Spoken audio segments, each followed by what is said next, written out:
Hello প্রিয় বন্ধুরা, তোমরা সবাই কেমন আছো? আশা করি তোমরা সবাই ভালো আছো, আমিও ভালো আছি। তো প্রিয় বন্ধুরা, আমার নাম রবিন। আমার বয়স প্রায় 55 বছর। আমি একটি শহরের বাড়িতে বসবাস করি। আমার একটি মাত্র ছেলে আর একটি মেয়ে। মেয়েটাকে আমি বিয়ে দিয়েছি। আমার মেয়ের নাম স্বর্ণা। স্বর্ণার ঘরে এক ছেলে এক মেয়ে। ওর জীবন একদম সংসার নিয়ে, স্বামী নিয়ে ব্যস্ততার সঙ্গে কাটে। অন্যদিকে আমার ছোট ছেলে রায়হানকে বিয়ে করিয়েছি। আমার বৌমা অনেক সুন্দর দেখতে। তারা অনেক সুখে শান্তিতে সংসার করলো প্রায় 1.5 বছর। 1.5 বছর পর আমার ছেলেটা মোটামুটি, আমার নিজের ব্যবসা ছিল, বাড়িতে আসার সময়ও মোটরসাইকেল ব্যবহার করতেন। তো ওর মোটরসাইকেল একটা অ্যাক্সিডেন্ট করে আমার ছেলে স্পট ডেড হয়ে যায়। এখন 1.5 বছরে কি আর মেয়েদের গা থেকে বিয়ের গন্ধ দূর হয়ে যায়? বন্ধুরা বলো।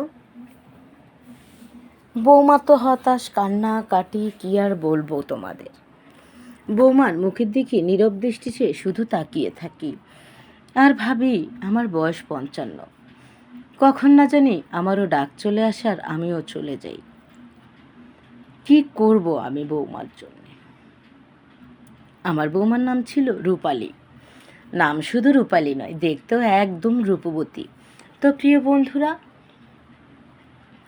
একদিকে ছেলের শোক ছিল ভেতরে, অন্যদিকে বৌমার এমন রূপ, এমন জামাকাপড় যেন আমার চোখে প্রত্যেকটা মুহূর্ত বিষক্রিয়ায় পরিণত করছিল। এ যেন এক অসহ্যকর যন্ত্রণা। আমি ভাবলাম, না, এভাবে তো আর চলতে পারে না। আমার বৌমার জন্য আমাকেই কিছু করতে হবে। বৌমাকে একটু খুশি করার জন্য বৌমাকে নিয়েই অফিসে যাওয়া শুরু করলাম। আমি বললাম, রূপালী শোনো। বললো, জি বাবা বলুন। আমি বললাম, কাল থেকে তুমি আমার অফিসে যাবে। একটা চেয়ার খালি, ওটাতে তুমি বসো। আমার বয়স হয়ে গেছে, আমি আর পারছি না এসব সামলাতে। ধীরে ধীরে ব্যবসার দায় দায়িত্ব তুমি নিয়ে নাও। তারপর বৌমা আমার সঙ্গে অফিসে বসতে লাগলেন। এই তো লাঞ্চের ফাঁকে, তারপরে ব্রেকফাস্ট করার সময়, মানে যে কোনো সময় সব খাওয়া দাওয়া একসঙ্গে করে করে করে করে বৌমাকে বিভিন্ন ধরনের গল্প শোনাতাম। তারপরে অফিস ঘুরে ঘুরে দেখাতাম, খালি বারান্দার মধ্যে দাঁড়িয়ে থাকতাম, ওকে খোলা আকাশ দেখাতাম। মানে ওকে খুশি করার জন্য, একটু আনন্দ দেওয়ার জন্য কোনো রাস্তায় আর ছাড়লাম না। কিন্তু রূপালী কোনোভাবে কোনো কিছুতেই যেন সুখী না, আনন্দ পাচ্ছিলেন না। কি আর করব। একদিন সামনে ঈদ ছিল, সেই উপলক্ষে বন্ধ আমাদের 11 দিন অফিস। আমি ভাবলাম, এই তো একটা সময় রূপালীকে শহরের বাহিরে দূরে কোথাও নিয়ে যেয়ে ঘুরিয়ে নিয়ে আসি। আবহাওয়া চেঞ্জ হওয়ার সঙ্গে সঙ্গে ওর মনটাও একটু পরিবর্তন হবে, একটু আনন্দে থাকবেও। এই ভেবেই আমি ব্যাস চলে গেলাম। যাওয়ার পর খুব সুন্দর একটা রিসোর্ট আমি নিজেই পরিদর্শন করলাম। সব ঠিকঠাক করে ডেট অনুযায়ী ফিক্সড করে বুকিং করে রেখে আসলাম। তো বন্ধুরা, আসার পরে বৌমাকে বললাম, বৌমা সারপ্রাইজ আছে। বৌমা বলল, কি সারপ্রাইজ? বলল, বৌমা এবারের ঈদটা কিন্তু আমরা এখানে মোটেও করছি না। বৌমা অবাক দৃষ্টিতে তাকিয়ে বলল, কেন বাবা, তাহলে কোথায় করব? গ্রামের বাড়িতে? আমি বললাম, হুম, গ্রামের বাড়িতে আর কি আছে বলো, কেউই নাই ময়মুরব্বী। আমরা খুবই সুন্দর একটা রিসোর্টে করব, তাও শহরের বাহিরে। সব কিছু ঠিকঠাক করে এসে গেছি আমি। বৌমা এই কথা শোনায় বলল, তাই? বাহ, খুব ইমেজিং তো। কিন্তু বাবা, আমার তো বাহিরে কোথাও যেতেই ইচ্ছে করে না। বাড়ি থেকে বাহিরে গেলে কেমন যেন আরও শূন্যতা বিরাজমান হয় আমার ভিতর।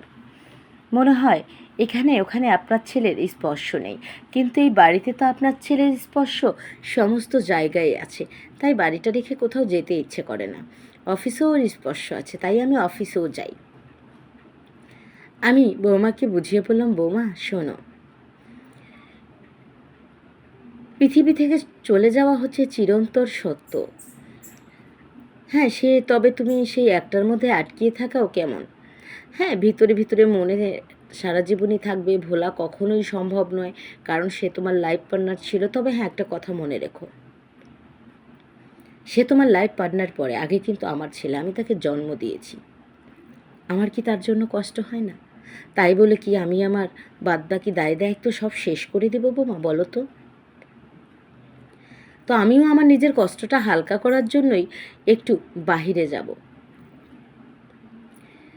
তো আমার বৌমা আমায় বলল, ঠিক আছে যাব, তবে ঈদের সারা দিনটা এখানে থাকবো। এখানে থাকলে মনে হবে কি বাবা জানেন, আপনার ছেলের সাথে ঈদের দিনটা কাটাচ্ছি। তারপরে আমরা সন্ধ্যার দিকে রওনা হয়ে যাব, যেহেতু নিজেদের গাড়ি ড্রাইভার কোনো প্রবলেম হবে না। আমি বললাম, ঠিক আছে, যেমনটা তোমার খুশি। এই বলে সারাদিন অনেক অনেক চেষ্টা করলাম বৌমাকে খুশি করার জন্য, কিন্তু বৌমা তো আমার কোনো অবস্থায় খুশিই নয়। রীতি অনুসারে অনেক কিছু রান্নাও হলো, যেহেতু কাজের লোক রান্না করে, সেহেতু রান্নায় কোনো কমতি থাকতেন না। আমিও নিজে যে দেখতাম।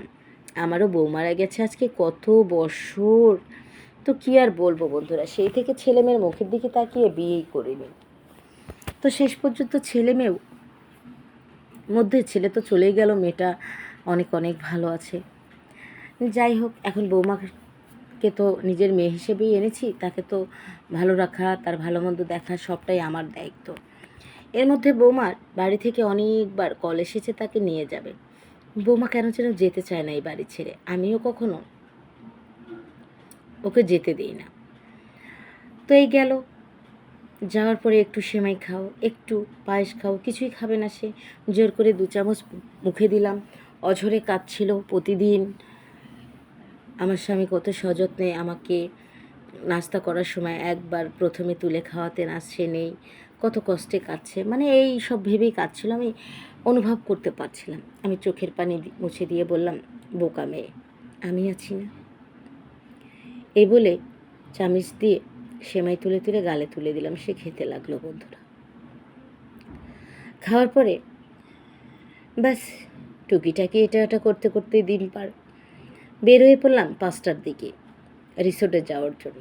রিসোর্টে পৌঁছালাম 11:30টায়। যাওয়ার পর রিসোর্ট খুব সুন্দর, চারিদিকে জাঁকজমক ছিল, লোকজনে ভরা ছিল, যেন ঈদ এখানেই নেমে এসেছে। আমার বাড়ি তো শুধু খা খা করছে। তো পরিবেশটা খুব ভালো লাগলো। বৌমা গাড়ি থেকে নেমে এই প্রথম দেখলাম, বললো, বাবা জায়গাটা তো খুব সুন্দর। বললাম, পছন্দ হয়েছে তোমার? বললো, হ্যাঁ খুব পছন্দ হয়েছে, খুব দারুণ। আপনি সত্যিই বলতেন যে আবহাওয়া চেঞ্জ, আসলে এখানকার আবহাওয়াটা খুবই খুবই পরিবর্তন। এখানে ভালো লাগবে বাবা, চলো আমরা একটু ঘুরি। গাড়ি থেকে নেমে একটু ঘুরতে লাগলাম। হ্যাঁ, চারিদিকটা একটু ঘুরে ঘুরে দেখে বাস উঠে গেলাম আমাদের রুমে। আমাদের রুম নাম্বার ছিল 501। উঠলাম, ওমা রুম না কি রুম, এত সুন্দর রুম বন্ধুরা, কি আর বলবো তোমাদের। বৌমা দেখে আরও অনেক অনেক খুশি হয়ে গেল। আমি বললাম, অনেক দূর থেকে এসেছো, লাগেজ থেকে ড্রেস বের করে আলমারিতে রেখে দাও। বললো, বাবা আপনি আর আমি এক ঘরেই থাকবো। বললাম, বোকা বৌমা, রিসোর্টে কি আর ডাবল ডাবল রুম নেওয়া যায়? তুমি আমার মেয়ের মতো, আমরা এক ঘরেই থাকতে পারি। বললো, হ্যাঁ তাতে কোনো সমস্যা নেই আমার। এই বলে প্রথমে বললাম, বৌমা তুমি আগে যাও, আমার এসব খাটাখুটিতে অভ্যাস আছে, আমার কোনো সমস্যা হবে না। তারপর বৌমা গোসল করে আসলো। গোসল করে মাথায় টাওয়াল পেঁচিয়ে গোসলের ড্রেস পরা বন্ধুরা, শুধু টাওয়াল পেঁচানো। বৌমাকে দেখতে এত অপূর্ব লাগছিল। বৌমা বের হতে আমি অপলক দৃষ্টিতে চেয়ে থাকলাম তার দিকে। দেখলাম সে আমার দিকে একটু একটু করে তাকাচ্ছে, অনেক ভালো লাগছে ওর। আমি বললাম, তুমি আবার চেঞ্জ করে নাও, নিয়ে আমাকে টাওয়ালটা ভিতরে দিও। বললো, ঠিক আছে যান। যেতে বলে যে বাবা টাওয়াল, পিছনে ফিরে দেখি চুল ছেড়ে দিয়ে টাওয়ালটা আমায় দিয়ে দিলেন। চুলগুলো ছাড়াতে তাকে আরও অপূর্ব লাগছে। আমি টাওয়ালটা নিয়ে যাচ্ছিলাম তো ঠিকই, কিন্তু সেই দৃশ্যটা চোখের সামনে থেকে কিছুতেই সরছিল না। ওকে এত অপূর্ব লাগছিল দেখতে, যা ভাষায় প্রকাশ করার মতো নয়। তারপর বন্ধুরা আমি স্নান শেষ করে বের হলাম, গোসল টোসল সব করা শেষ। বের হলাম, বের হয়ে দেখি ওমা খুব সুন্দর, এই ফার্স্ট একটা সাদা পাতলা ড্রেস পরেছে বৌমা। বৌমাকে অপূর্ব লাগছে, একটা নাইটি পরায়। আমি বললাম, বৌমা অনেক দিন পর তোমায় অনেক ফ্রেশ লাগছে, দেখতে খুব দারুণ লাগছে, যেমন উঁচু লম্বা তেমনি ফর্সা। আর কি বলবো, আপেলগুলো তো একদম ভাসমান, দেখে মনে হলো খেয়ে ফেলি, কিন্তু আসলে না। গোসল করলে তো ফল খাওয়া নিষেধ, কিন্তু আমার মন কিছুতেই মানছিল না। যাই হোক বন্ধুরা, তো রাতে অনেক খাবার টাবার আমাদের রুমে চলে আসলো, আমরা অনেক মজা করে খেলাম। এই তো বৌমা একটু খাওয়া দাওয়া করা শুরু করেছে, অনেক অনেক মানে একটু একটু আনন্দ করা শুরু করেছে, সে অনেক খুশি হয়েছে। তো ফাইনালি এখন শোয়ার পালা। তো আমি শুয়ে আছি, বৌমা একটু পরে শুতে গেলেন। তো শোয়ার পরে হঠাৎ করে আমার আর কিছুই ভালো লাগলো না। আমি কোনো কিছু না ভেবেই বৌমাকে বললাম, আচ্ছা তুমি এত সবসময় গম্ভীর কেন থাকো? আমি থাকতে তোমার কিসের টেনশন বলো তো? বলল, কোথায় স্বামী আর কোথায় আপনি? আমার স্বামীর কাজ কি আর আপনাকে দিয়ে হবে বলুন? আমি বললাম, হবে না কেন বোকামে, সবই হবে। এই কথা বলায় বলল, এটাও সম্ভব নাকি? আমি বললাম, না সম্ভবের কিছুই নেই, দাঁড়াও, আমার অনেক খিদে লেগেছে, আমি আগে পেটটা ভরে খেয়ে নিই, তারপরে দেখাচ্ছি তোমাকে, হয় না না হয়। তারপর বন্ধুরা কোনো কথা না বলেই খুব সুন্দর করে করে আমি কমলার পিসগুলো খেতে লাগলাম। তো কমলার পিস অনেক সুন্দর ছিল বন্ধুরা, আমি অনেক মজা করে খেলাম। খাওয়ার পরে বাস সুন্দর সুন্দর আপেল খাওয়া শুরু করে দিলাম, একবারে কচকচ করে আপেলগুলো খেয়ে খেয়ে খেয়ে খেয়ে একবারে শেষ করে ফেললাম। তো বন্ধুরা খাওয়ার পরে বললাম, বৌমা এখন তো একটু ভিজা পিঠা খেতেই হবে আমাকে। তারপরে আমি ভিজে পিঠে খেতে লাগলাম। তখন দেখলাম বৌমা আর ছোটাছুটিও করছেন না, আমার সঙ্গে পিঠা খাওয়ায় ব্যস্ত হয়ে পড়লেন। তো আমার বৌমাও অনেক মজা করে করেই পিঠা খাওয়া শুরু করে দিলেন বন্ধুরা। ও খাচ্ছিল কুলেই পিঠা, ওর অনেক পছন্দ। দেখলাম ও দারুণ মজা করে খাচ্ছিল। আসলে ওখানে সব আইটেমই ছিল, নিশ্চয়ই তোমরা বুঝতেই পেরেছো। তারপর ও কালা জামুন খেতেও অনেক ভালোবাসতো, কালা জামুন অনেক মজা করে করে খেতে লাগলো। ফাইনালি আমি বললাম, বাড়িটাতে আজ অনেক দিন জং পড়ে আছে বৌমা, এক কাজ করি, খেতে খেতে অনেকটা হাঁপিয়ে গেছি, ঘেমেও গেছি, ক্লান্তও হয়ে গেছি। তো ক্লান্ত যখন হয়ে গেছি, ক্লান্ত আর একটু আসুক, কোনো সমস্যা নেই, কিন্তু আমি আজকে বাড়িঘর পরিষ্কার করেই ছাড়বো। আমার বৌমা বলল, ওমা এটা তো মানুষের রিসর্টের ঘর, আপনি কি করে পরিষ্কার করবেন? বলল, বোকামে, দেখো আমি করছি, কি পরিষ্কার করছি। এই বলে সে